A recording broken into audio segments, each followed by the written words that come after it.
Assalamualaikum and hi. We are from class KBA 119-5E.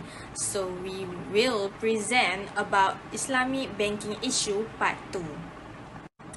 My name is Norliana Shahani binti Yusuf. So I will present Sharia audit instead of relying on Sharia supervision. In the early phase of Islamic banking, professional bankers took the lead, but they were not well versed in the Sharia. Therefore, the Islamic banking model emerged as banking under Sharia supervision. Practically, this was done through the delegating authority for the Sharia matter to the respective Sharia board, absolving Islamic bankers of their responsibility in Sharia violation. Of course, in principle, Sharia board have the authority to impose their viewpoint, but logical consideration do not permit timely vetting and or monitoring of all banking operations.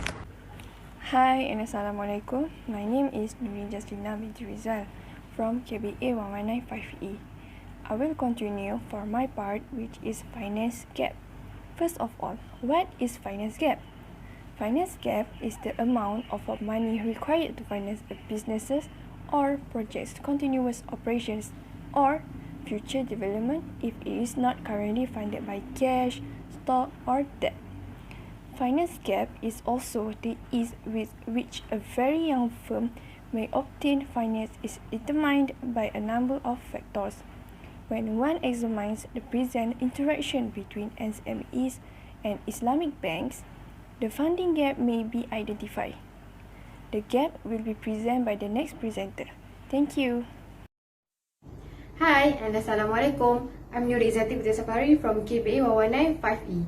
I'm going to present the trick that are contributed by Islamic Bank to the grey zone. There are 14 tricks in total by Islamic banks. I will present 7 tricks over 14 of them.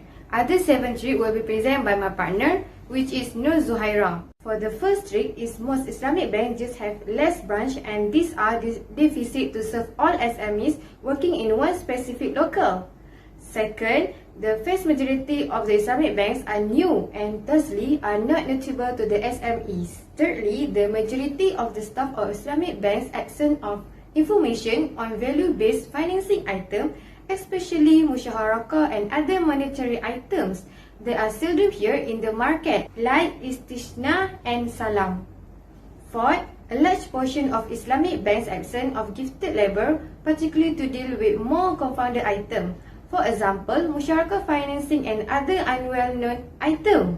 Next, the vast majority of Islamic banks fundamentally at the branch level means that the mark on experience in dealing with the confounded item in contrast with their base camp.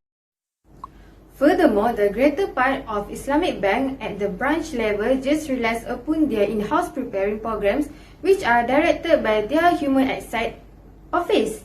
And lastly, the 7 tricks are: a large portion of Islamic banks don't have adequate market data and are uncertain with regards to the segment of foundation of SMEs, meaning no achievability studies have been led before to specify the financing needs of SMEs. That's all from me. I will pass the presentation to the next presenter. Thank you. Hello, my name is Nur Zuhaira Iliana binti Zulhaimi. My student number is 2019401298 and I am from KBA 119-5E. For my part, I will continue to talk about the traits of Islamic bank to the grey zone. The first one is poor demand. Islamic banks had a poor demand and insufficient provision of specialized financing, particularly musyarakah, at the branch level, and it had caused the same product line to lack aggressive promotion to the SME market. Second is limited financial product. Most of the Islamic banks offer limited types of financial product at the branch level. Third is equity financing. Most Islamic banks do not involve in equity financing due to the risk factor, thus they are new in the ASEAN market such as Malaysia. Fourth is demand product. The products that are well demand and popular are only offered widely compared to the other products that are new in market. Fifth is less promotion. Most Islamic banks promote only debt-based financing and promote less for the equity-based financing. Lastly is lack initiative. Most Islamic banks lack initiative to search for new market and they offer competitive rate only to the selected SME. That's all for me. Thank you.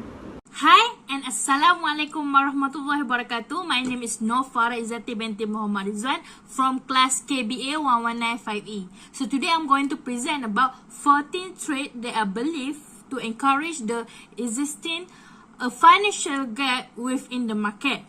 Let's go. Number 1, SMEs lack the experience in dealing with the Islamic banking and financial product. Number 2, SMEs lack the understanding about operation of Islamic banking. Number 3, there are very few sources of information with regard about the financing product that are suitable for SMEs. Number 4, SMEs owner find it difficult to pronounce and are unfamiliar with the Arabic terms. Number 5, SMEs owner are a young entrepreneurs and possess a secondary qualification only. And number 6, more non-Muslim entrepreneurs than Muslim entrepreneurs. Number 7, there is more micro and small business with a limited ability and opportunity to borrow money or apply the loan. So let's continue with the next point with the next presenter. My name is Nur Shahira. I will continue to the 8 traits. Less profit and sales due to the type or size of the business which affect the capability of SMEs to obtain loans from the banking sector. Next, the sources of funds for running the daily operations and other business activity are still highly dependent on the internal sources, which are faster and cheaper in terms of prepayments. Then, SMEs also prefer short-term financing compared to the medium and long-term financing. After that, poor financial record of SMEs hampers their possibility to become the borrowers or business partner of the Islamic bank. Most small traders are unable to prepare a proper business plan that is very important in order to borrow money from a bank or to be a business partner of a bank. Next, SMEs lack the collateral to be pledged as a backup when trying to obtain loans from the Islamic bank. The last one, the lack of desire to become the business partner of an Islamic bank remains if the partnership under the Musyarakah financing concept is not widely accepted among the SMEs and not encouraged by the government. That's all from our group. Thank you.